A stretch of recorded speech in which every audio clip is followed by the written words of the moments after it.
Hello বন্ধুরা, good evening. কেমন আছো সবাই? আশা করছি খুব ভালো আছো। আমিও চলছে দিনটা কোনোরকম, মানে মানুষের শরীর তো কাটাতে হবে তাই কাটছে, বাট মনের দিক দিয়ে একদমই ভালো না, অনেকটাই খারাপ আছে মনের দিক দিয়ে। আজকে টাইটেলটা দেখে অবশ্যই বুঝতে পারছো কি বিষয়ে কথা বলতে চাই। তো যাই হোক, যেটা প্রথম থেকে বলতে চাই, আমি খুব অলক্ষী। আমার জন্য আমার গাই গরুগুলো সব মারা যাচ্ছে এক এক করে করে। আমি অলক্ষী বলেই আমি শ্বশুরবাড়ি এসেছি পর থেকে মানুষও মারা যাচ্ছে, সাথে আবার গাই গরুও মারা যাচ্ছে, মানে নানান কথা। তো সেজন্যই আমি নিজেকেও ভেবে নিয়েছি সত্যি আমি অলক্ষী, আর আমার ভিতরে কোনো লক্ষ্মীর ছিরি নেই, আর আমি অপয়া অলক্ষী যাই বলতে পারো। তো আমি অনেকটাই খারাপ, অনেকটাই বাজে মহিলা, অনেকটাই খারাপ মহিলা। তো যাই হোক, সবটাই কিন্তু মেনে নিচ্ছি। তারপরেও একটা কথা বলবো, তারপরেও হচ্ছে আমি একজন মা, ঠিক আছে? তো মা কেন বললাম, তো কথাটা আমি পুরোপুরি তোমাদের বলবো। তার আগে দেখে না, ভীষণ মেঘ বৃষ্টি হবে, তো সেজন্য ঝড় হওয়ার মতন হচ্ছে, যেটা কি আমার জীবনে এখন ভীষণভাবে চলছে। ঝড় একরকম বয়ে যাচ্ছে ঝড়, তো সেটা তোমাদের বলে বোঝাতে পারবো না যে কি পরিমাণে আমার উপর থেকে ঝড় তুফান যাচ্ছে, বাট তাও সহ্য করছি। ওই যে বললাম যে আমি মা, তাই সহ্য করছি। মানে মা তো বাচ্চাদের কি করে ভালো রাখতে হবে, কি করে ভালো থাকতে হবে, নিজে যতটুকু চেষ্টা করেই যাচ্ছি, যত সম্ভব বাচ্চাদের মুখে কিছু তুলে দেওয়ার চেষ্টা করি বলেই আজকে এরকম কথাগুলো আমার শুনতে হচ্ছে, আর আমি শুনে যাচ্ছি। আর ভগবান করুক সারা জীবন আমি শুনেই যাব। বাট আর একটা কথা বলি, সেজন্য আমি হচ্ছে একটা সংসারের বউ হতে পারি, কিন্তু আমি একটা মাও। কিন্তু সবসময় না নেগেটিভ জিনিসটা না ভাবে, সবসময় একটু পজিটিভভাবেও জিনিসটা ভাবা অনেকটাই দরকার। যারা আমাকে বলো বা আমি কারোর নাম ধরে বলছি না, আমাকে অনেকেই বলে আমি অনেকটা অলক্ষী। শ্বশুরবাড়ি এসছি পর থেকে এক একটার পর এক একটা অনেকটা ক্ষতি যাচ্ছে, মানে গাই দুটো, আমি পরস্পর 2 বছর দুটো গাই মরে গেছে, তো সেজন্য আমি অনেকটা অলক্ষী, যার জন্য আমার গাই বারবার মানে গায়ে অসুবিধা হচ্ছে, গাই মারা যাচ্ছে। আমি বাড়িতে এসেছি পরে আমার কাকা শ্বশুর মারা গেছে, সাথে আমার শাশুড়ি মারা গেছে, তারপরে হচ্ছে আমার ঠাকুমা শাশুড়ি মারা গেছে। তো তাদের যদি আমি ধরে রাখতে পারতাম ভগবানের কাছ দিকে, তাদের যদি আমি মানে টেনে রাখতে পারতাম, তাহলে মনে আমি সতী হতাম, বা আমি একটা লক্ষ্মীমন্ত বউ হতাম। তাদের আমি ধরে রাখতে পারিনি ভগবানের কাছ থেকে, তো সেজন্য আমি একজন অলক্ষী হয়ে গেছি। তো যাই হোক, অলক্ষী হলেও আমি আছি, একরকম চলে যাচ্ছে আমার জীবন। কষ্টই হোক দুঃখই হোক, আমি যদি কষ্টই আজকে থাকতাম তাহলে অনেকেই খুব খুশি থাকতো। এখন আমি মানে একটা কিছু কাজ করছি বা যাই করি না কেন, নোংরা হোক, বাজে হোক, খারাপ হোক, যাই করছি আমি যে জানতেছি, আর আমার বর আমার পাশে আছে। আমি বরকে কখনো মানে সাইড করে রেখে আমি কিছু করছি না, ঠিক আছে? যেটাই করছি ওপেনলি করছি, বরের সামনে করছি, বুকে সেটুক দম রেখে করছি। হ্যাঁ, অনেকটা খারাপ লাগে, কিছু কিছু কমেন্ট পড়ে খারাপ লাগে, অবশ্যই লাগতে পারে। সবার চিন্তাধারা তো সমান হয় না, তো আর সবার মানসিকতাও সমান না, সবার মানে চোখের নজরিটাও সমান না। অবশ্যই লাগতে পারে, খারাপ লাগুক, যার লাগবে লাগুক, যার না লাগবে না লাগুক।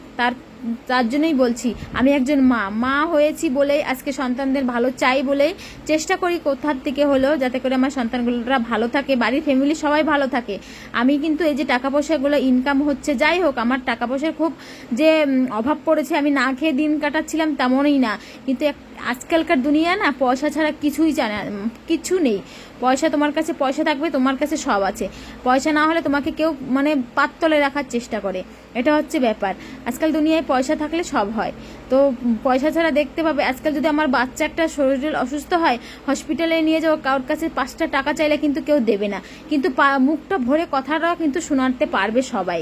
তো 5টা টাকা সাহায্য করলে কিন্তু কেউ দেবে না। তো সের জন্য কিন্তু আমাদের এসব কাজগুলো করা, ঠিক আছে? কেউ করে স্বভাবে, কেউ করে অভাবে। আমাদের হচ্ছে অভাবে দিন যায়, তাই আমরা করি, ঠিক আছে? তো যাদের যা মন্তব্য তারা অবশ্যই কমেন্ট বক্সে দিতেই পারো, বা ঘরে এসেও দিতে পারো, বা মানে যার যার মনেরটা সে মনে রাখতেই পারো। যা হোক, আমি সেই ব্যাপারে কিছু বলতে চাই না। তো মানে আমি অলক্ষী, তাই আজকে আমার কপালে এত দুঃখ। আমি যদি লক্ষ্মী বউ হতাম, সবাইকে পৃথিবী মানে যা ভগবান যাদের নিয়ে গেছে তাদের যদি আমি ধরে রাখতে পারতাম ভগবানের কাছ থেকে, তাহলে আমি খুব লক্ষ্মীমন্ত বউ হতাম। আজকে আমি ভগবানের কাছ থেকে আমার শ্বশুর, কাকা শ্বশুর, আমার শাশুড়ি মা আর ঠাকুমা আর 2টো গাইকে যদি আমি আটকে রাখতে পারতাম। আমার বিয়ে হয়েছে 10 বছর বয়সে, এই কটা জিনিস আমি ক্ষতি করেছি। তার জন্য আমি খুব বড় অলক্ষী। আর যে পরে মানে ক্ষতিটা জিনিসটা মানে খারাপ জিনিসটা সত্যি সবাই মনে রাখে, ভালো জিনিসগুলো কেউ মনে রাখে না। কি করেছি কি না করেছি সেগুলো কেউ কখনো বলে না। বাট আমি হচ্ছে আমি আসার পরে এই কটা জিনিস আমাদের খোয়া গেছে বা মারা গেছে, তো সেজন্য আমি খুব বড় একটা অলক্ষী। মানে কথাগুলো বলতে না সত্যি হাসি পায়। ভগবান করুক আমার মতন অলক্ষী বউজনী কারোর বাড়িতে না আসুক। আমি অলক্ষী, আমি আমার স্বামীর সাথে থাকছি। আমার স্বামী যেদিনকে আমাকে অলক্ষী বলে তাড়িয়ে দেবে বা মানে বাড়ি থেকে খেদায় দেবে, তাহলে সেদিন আমি চলে যাব, ঠিক আছে। আর আমাকে যদি কোনদিন চরিত্রহীন বা অলক্ষী বলে আমাকে আমার বললাম না, আমার বর যদি আমাকে ঘাড় ধাক্কা দিয়ে বাড়ি থেকে বের করে যায় তুই একটা অলক্ষী বলে আর তার সাথে তুই একটা মানে খারাপ মেয়ে ছিলে যদি বলে, তো অবশ্যই চলে যাব। তোমাদের সেটা নিয়ে মাথা ব্যথা করতে হবে না, কারোর কোনো চিন্তা করতে হবে না।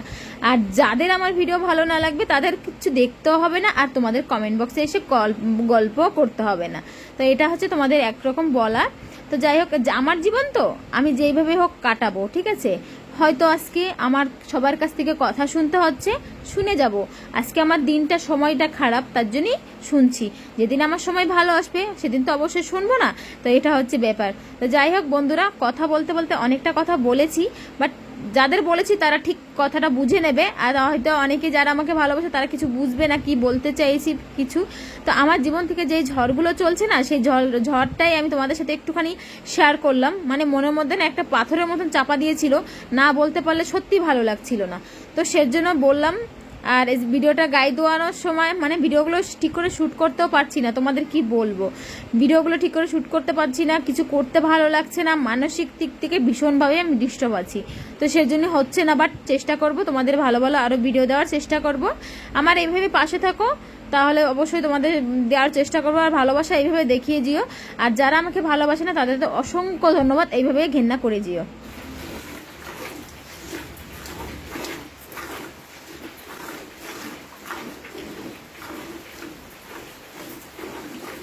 গায়ের না বানটা পুরো চাপ হয়ে আছে, তোমরা কি জানো কিছু? বানটা এক পাশেরটা, এই পার্সেন্টটা না, ওই পাশের বান যেটা ভীষণ চাপ হয়ে পুরো শক্ত হয়ে আছে এখনো। মানে দুধটা পুরো চাপ হয়ে আছে নাকি বানটা পুরো চাপ হয়ে বুঝতে পারছি না।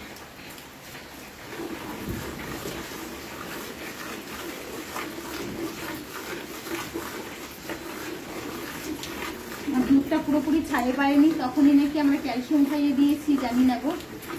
একটু তোমরা কমেন্টে বলো তো, তোমরা যদি জানো অবশ্যই আমাকে একটু কমেন্ট করে বলবে, ঠিক আছে।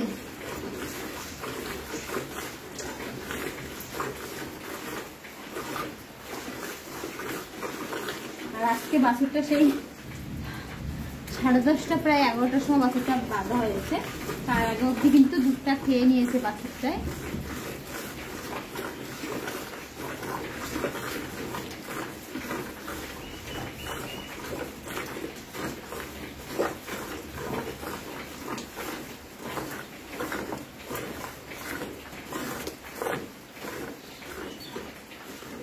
তো দেখো এখনো কিন্তু বাটে দুধ, অনেক দুধ আছে, আর সেগুলো আমি দোয়াবো না, বাচ্চাটার জন্য রেখে দেবো।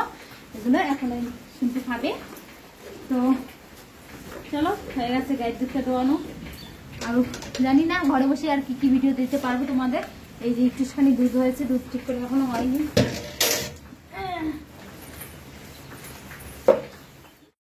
তো আমার গায়ের দুধটা কিন্তু দোয়ানো হয়ে গেছে, বাছুরটা এখন ছেড়ে দেবো। আর ভীষণ বৃষ্টি হয়েছে আজকে, পুরো মৌসুমটা পুরো ঠান্ডা ঠান্ডা মৌসুম আছে। আর এই ভিডিওটা হয়েছে আজকে ছেড়েছি, আর দুদিনকার আগেরই ভিডিও ছিল। ওই যে বললাম না, এডিট করতে ইচ্ছা করে না, মনের দিক দিয়ে অনেকটা ডিস্টার্ব আছি, তো সেজন্য কিছুই ভালো লাগে না। তো যাই হোক, বাছুরটা ছেড়ে দিয়েছি, বাছুরটা দুধটা খাক। আজকে ভিডিওটা এখানে রাখছি, সবাই ভালো থাকো, সুস্থ থাকো, নেক্সট ভিডিওতে দেখা হচ্ছে।